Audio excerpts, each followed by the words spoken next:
Blue-run, our hearts beat strong in the Camp Nou throng. Echoes of joy so loud, pride in every crowd. Oh, oh, oh. Ole, ole, ole, feel the passion sway. Ole, ole, ole, blow ground out all the way.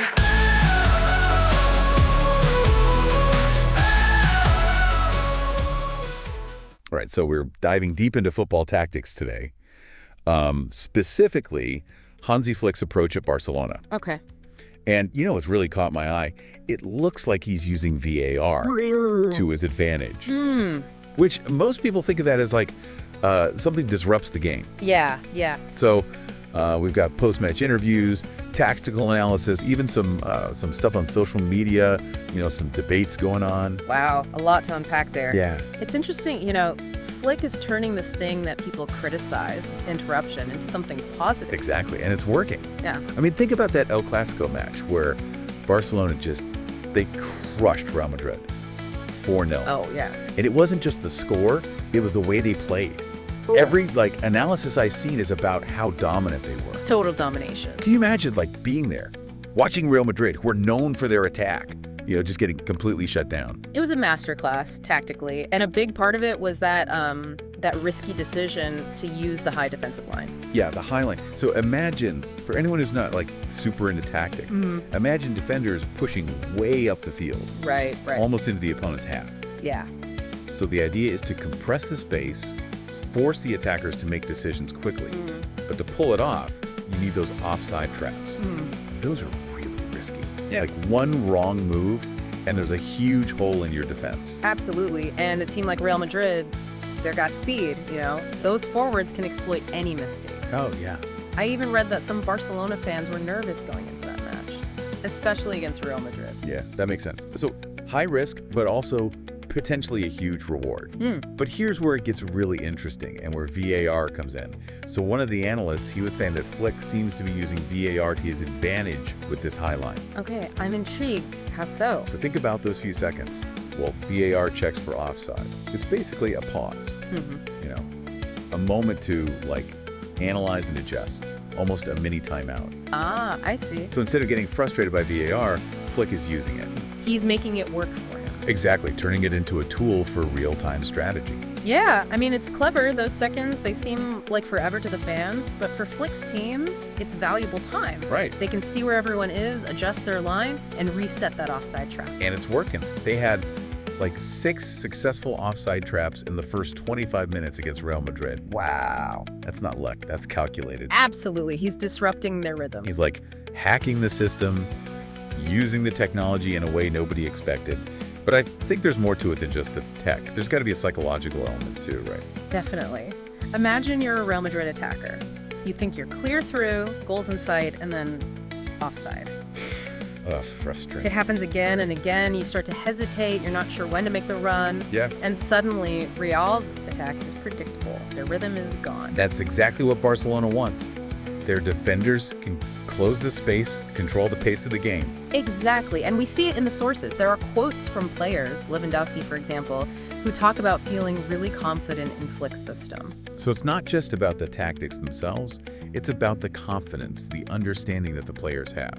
It's all connected, but the high line, it's not just about defense. It's like the starting point for Flick's whole attack. Oh, interesting. How so? So by pushing the defenders up, he's basically making the field smaller, creating this really compact attacking zone. So he's kind of compressing the game. Yeah, exactly. More interactions, more quick passes. It lets Barcelona's attackers really shine. It plays right into their strengths, right? Okay. Like the passing, the way they move the ball, those triangles they create. Exactly. And with less space, those one-touch passes become even more dangerous. And with players like Lewandowski, Pedri, Gavi, who are amazing at finding space, it must be a nightmare to defend against. It is. Give them an inch and they'll score. That's what we saw in El Clasico. Real Madrid just couldn't handle it. The speed, the precision. They were constantly on the back foot, making mistakes, giving away fouls. It all led to those goals. Yeah. And, some analysts were skeptical of Flick when he first came in. They wondered, if his style, from Bayern Munich would work at Barcelona. Right. But it looks like he's not just adapting to Barcelona, he's actually evolving it. He's taking their philosophy and adding to it. Yeah, and the results are there. Unbelievable run, dominant win in El Clasico. They look unstoppable. And it's not just about winning, it's the way they're doing it. With that classic Barcelona style, but like a new level of strategy. It's beautiful to watch, like a well-oiled machine. Every player knows what they're doing. But football is unpredictable, right? Opponents are going to try to find a way to counter this. Oh, absolutely. So, what are some weaknesses of the high line? And how is Flick preparing for that? Well, the biggest risk is those long balls over the top. If a team can bypass the midfield and get a good pass over the defenders. Then it's a one-on-one with the goalkeeper. Not good. Not good at all. And Real Madrid, with their wingers, they love the counterattack. So how's Flick dealing with that? Well, first, he's got the defenders working really well together. They stay in formation, they talk to each other, their timing is perfect. And we saw that, right? 6 successful offside traps. Yeah. That takes coordination. Exactly. But it's not just the defenders. He's got the whole team pressing high. Forwards and midfielders disrupting the other team's buildup. So they're not even giving him a chance to start a counterattack. Exactly. And that aggressive pressing, it also feeds into their attack. Win the ball high up the pitch, and you're already in a dangerous position. So it's all connected, defense and attack working together. It's a system, a really complex one, and Flick is the one making it all work. It's amazing he took a team that was struggling, and now they're dominant. Not by relying on one star player, but by using everyone's strengths. And what's even better, the system is still evolving. Adapting, finding new ways to, take advantage of the modern game. It shows how adaptable he is, and how well he understands the mental side of the game. Because that's a big part of it, How do you get inside your opponent's head? How do you disrupt them? And we talked about how the high line does that, right? It makes the attackers nervous. Yeah, those offside traps, they mess with your rhythm. You start thinking twice about making those runs. And in a game where everything happens so fast that hesitation can be the difference. Absolutely. And it goes further than that. Opponents might start dropping back to avoid being offside, which gives Barcelona's midfielders even more space. So it's like a chain reaction. One thing leads to another, and it all benefits Barcelona. Exactly. And Flick seems to predict these reactions. Like he's playing chess, thinking several moves ahead. He's not just reacting, he's controlling the game.